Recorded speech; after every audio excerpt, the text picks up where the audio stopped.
Seja muito bem-vindo a mais um vídeo aqui da nossa série Everton Responde. Nesse vídeo eu vou responder 3 dúvidas relacionadas ao neutro que, na verdade, foram dúvidas deixadas nos nossos últimos vídeos.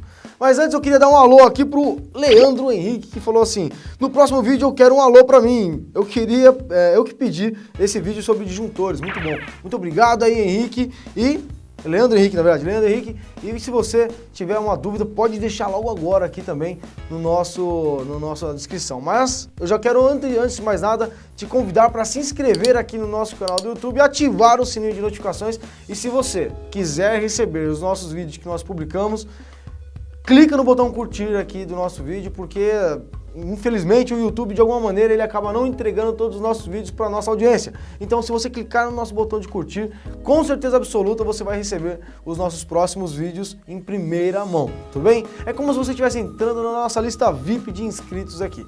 Bom, vamos fazer o seguinte então. Para quem ainda não me conhece, meu nome é Everton Moraes, aqui do portal Sala da Elétrica, e hoje então nós falaremos sobre 3 dúvidas que surgiram sobre o neutro. Bom, a primeira foi do Jorge Guilherme. Olha só o que o Jorge Guilherme falou, ó. Bom, como a gente fez um vídeo falando sobre práticas incorretas em quadro de distribuição, ele falou: é necessário passar o condutor neutro pelo disjuntor? Bom, na verdade você nunca vai passar o neutro pelo disjuntor, tudo bem? Então, você não pode obstruir efetivamente o neutro em instalações elétricas residenciais ali. Ou seja, se você passar o neutro pelo disjuntor e por algum motivo esse disjuntor atuar, você vai ter o neutro sendo interrompido, e o neutro estando interrompido pode causar um fenômeno de elevação de tensão em circuitos de 127 volts, por exemplo, na sua residência.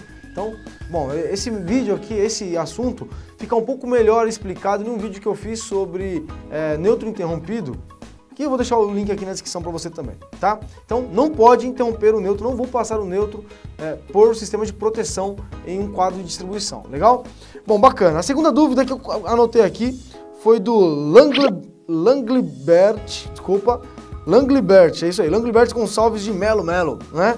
Ele falou assim: o cabo 16mm do vídeo que nós colocamos lá, o neutro deveria ser da mesma bitola? Na verdade, quando a gente fala de cabos a serem utilizados em nossos circuitos das instalações elétricas, existe uma regra que a gente tem que observar, né? E essa regra está onde? Na NBR 5410, você já deve saber, né? Na NBR 5410 nós temos uma tabela, dá uma olhada nessa tabela aí, ó. Bom, essa tabela é a tabela 48 da NBR 5410, que fala sobre seção reduzida do condutor neutro. O que ele quer dizer aí pra gente com essa seção reduzida do condutor neutro? Ele fala o seguinte, ó, que para condutores de até 25 milímetros, ou seja, se eu tiver condutor de 1 milímetro até 25 milímetros, nós vamos ter então a necessidade de utilizar o condutor neutro da mesma bitola. Ou seja, se eu tenho um condutor de 10 milímetros, o neutro tem que ser, o condutor fase, né, de 10 milímetros, o neutro tem que ser 10 milímetros. Se eu tiver um condutor de 25 milímetros de fase, eu tenho que ter 25 milímetros de neutro.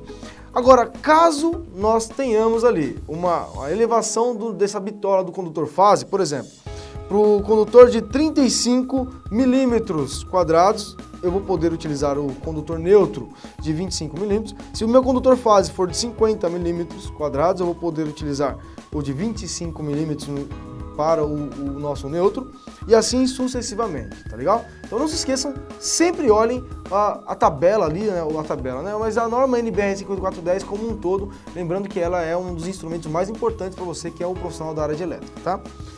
Bom, indo para a nossa terceira pergunta então, o Mário Cordeiro falou assim: boa tarde, Everton, tenho uma dúvida sobre ligação de tomada 110 e 220. Por exemplo, se eu ligar uma tomada 110 aproveitando o mesmo circuito das tomadas de 220, usando uma fase e um neutro, isso daria problema na proteção? Pois na tomada 110 provavelmente será ligado um aparelho com corrente maior do que seria no 220 volts. Olha só, vamos lá, né? Nós estamos falando aqui, o que o Mário perguntou foi o seguinte: eu posso pegar um circuito que é de 220 volts, 2 fases, e derivar uma única fase para fazer um circuito de alimentação de 127 volts? A resposta é não, você não pode. Primeiro que você está falando de 2 circuitos distintos, um circuito para 127 volts e um outro circuito para 220 volts.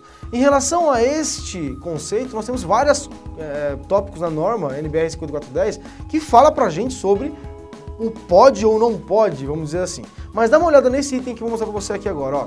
Bom, então a norma NBR 5410, no seu item aí, ó, 4.2.5.2 e no 4.2.5.3 mostra pra gente algumas particularidades no que se diz respeito à separação de circuitos, à definição de circuitos numa instalação elétrica.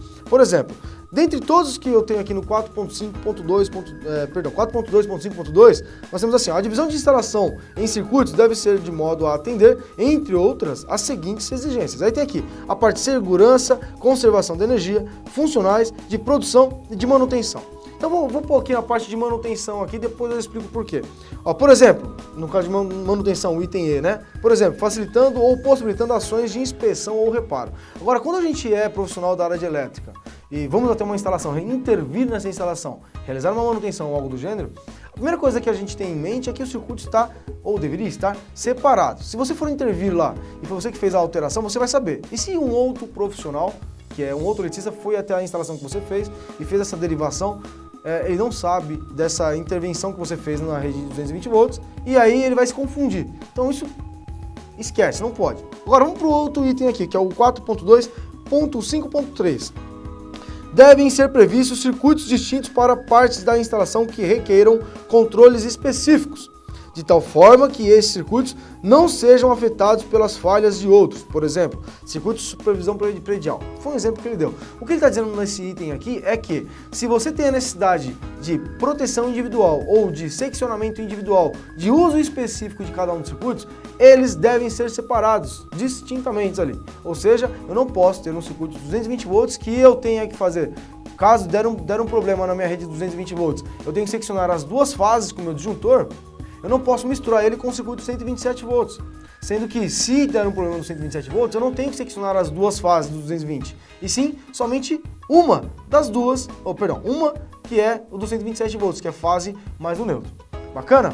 Bom, eu quero ainda aproveitar e fazer um convite especial para você que quer ter a sua dúvida respondida aqui nos nossos vídeos Everton Responde. Olha só que interessante que nós vamos fazer. A ideia aqui é fazer com que você faça a pergunta aqui nesse vídeo junto comigo, né? Então vai aparecer você que fazendo a pergunta. E como que você vai fazer isso? Você, na verdade, vai me mandar um vídeo no WhatsApp, né? Um vídeo mesmo, você vai gravar um vídeo seu assim no WhatsApp e vai me mandar o número que eu vou te passar agora. Aí a pergunta tem que ser da seguinte maneira, você vai falar o seu nome, a pergunta que você tem, né? E se de repente quiser falar alguma outra coisa, fica à vontade também, mas assim, a gente vai pegar as melhores perguntas e vamos colocar aqui na próxima semana nessa série Everton Responde. O número do WhatsApp que você tem que anotar agora aí, ó, anota aí, ó, é o 11, né, São Paulo.